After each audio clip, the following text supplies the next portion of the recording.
झारखंड के विद्यार्थियों में पोटेंशियल के साथ साथ हर वो क्षमता मौजूद है जो उसे सफल इंसान बना सकता है। ज़रूरत है सही दिशा, मार्गदर्शन और लगातार मेहनत की होती है। साथ ही जो सबसे महत्वपूर्ण पहलू है वह है जागरूकता। विभिन्न सिविल सेवा के क्षेत्र में जाने में कई अभ्यर्थियों का ख्वाब होता है, लेकिन इस और जागरूकता की कमी के कारण अभ्यर्थी सही वक्त पर तैयारी नहीं कर पाते हैं। सिविल सेवा के ख्वाब रखने वाले अभ्यर्थियों को सही समय पर तैयारी कराना भी अहम होता है। उक्त बातें चाणक्य IAS एकेडमी के वाइस प्रेसिडेंट विनय मिश्रा ने रामगढ़ में शनिवार को आयोजित प्रेस वार्ता के दौरान मीडिया कर्मियों से कही है। उन्होंने कहा कि ग्रेजुएशन के साथ साथ UPSC की तैयारी अभ्यर्थियों के लिए दोहरा लाभ साबित होता है। उन्होंने कहा कि चाणक्य IAS एकेडमी 3 वर्षीय अपग्रेडेड फाउंडेशन कोर्स खास उन अभ्यर्थियों के लिए अहम है जो 10+2 उत्तीर्ण के बाद तैयारी करने वाले हैं।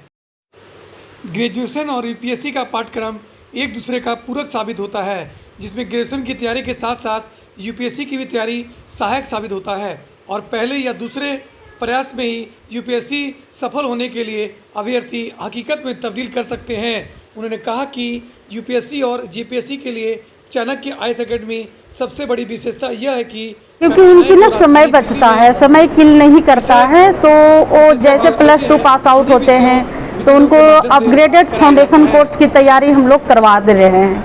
उससे क्या होता है कि उनका समय बचता है और वो प्रथम चरण में ही आपका UPSC के रिजल्ट निकाल भी लेते हैं।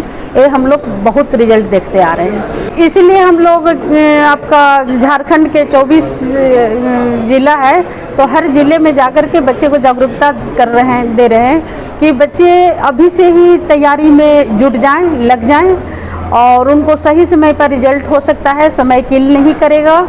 दूसरी चीज़ है कि अभिभावक से कहीं ना कहीं वो होता है कि फ़ी को लेकर के, तो अगर फ़ी के बारे में अभी बात हुई तो उनको डिस्काउंट हम लोग दिए हैं ताकि ये भी उनको बाधक न बने, फ़ी भी बाधक न बने। अपने गृह राज्य होने की वजह से, गृह झारखंड और राज्य अपना होने की वजह से हम लोग फीस डिस्काउंट शुरू से देते आ रहे हैं, लेकिन फिर भी आज हम बोलेंगे कि आज रामगढ़ में हम लोग प्रेस वार्ता में आए हैं, तो यहाँ के रामगढ़ के विद्यार्थियों के लिए 5 सितंबर को शिक्षक दिवस है। इनके शुभ अवसर पर रामगढ़ के सभी विद्यार्थियों के लिए 20% का छूट दिए हैं।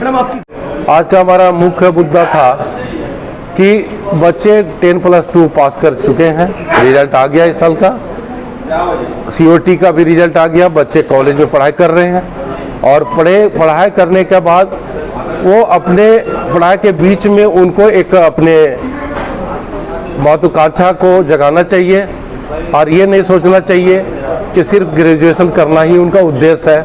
उनका उद्देश्य होना चाहिए कि अब वो ग्रेजुएशन के साथ साथ अपने UPSC की पढ़ाई शुरू कर दें और जो दूसरे फील्ड में जाना चाहते हैं वो भी दूसरे फील्ड में जा सकते हैं। जिनको सिविल सर्विस से जाना है UPSC JPSC की तैयारी शुरू करें, क्योंकि आप अपने ग्रेजुएशन का टाइम का सदुपयोग पूर्ण रूप से कर पाएंगे। आप कॉलेज की भी पढ़ाई करेंगे और सिविल सर्विसेज की भी पढ़ाई करेंगे, तो एक दूसरे के लिए बहुत हेल्पफुल साबित होगा और 3 से 4 सालों में आप बिल्कुल फाउंडेशन से लेकर परफेक्शन तक तैयारी में आप कर चुके होंगे। जो है कुछ का कॉलेज होता है मॉर्निंग, कुछ का होता है इवनिंग कॉलेज का टाइम होता है, उसको ध्यान में रख के हम लोग 3 इयर्स या जो 4 इयर्स तक हम लोग पढ़ाते हैं उनको 3 इयर्स अपग्रेडेड फाउंडेशन कोर्स कहते हैं उसको। उस कोर्स में जो बच्चों का कॉलेज इवनिंग में होता है उनको हमारे पास मॉर्निंग बैच होता है और जो बच्चों का मॉर्निंग में कॉलेज होता है उनके पास हमारा इवनिंग में होता है। तो हम लोग मॉर्निंग इवनिंग दोनों को ध्यान में रखे हैं। साथ साथ लैंग्वेज का भी हमारा दोनों ध्यान रखा गया है, हिंदी और इंग्लिश दोनों में। तो मेरा खास करके आज रामगढ़ में आया हूँ तो यही कहना चाहूँगा कि रामगढ़ के बच्चे और उनके अभिभावक ये ग्रेजुएशन तक के वेट ना करें, कंपटीशन के युग है, अभी से बच्चों को कंसस करें और उनको आगे बढ़ने के लिए उनको प्रेरित करके शुरू करवा दें।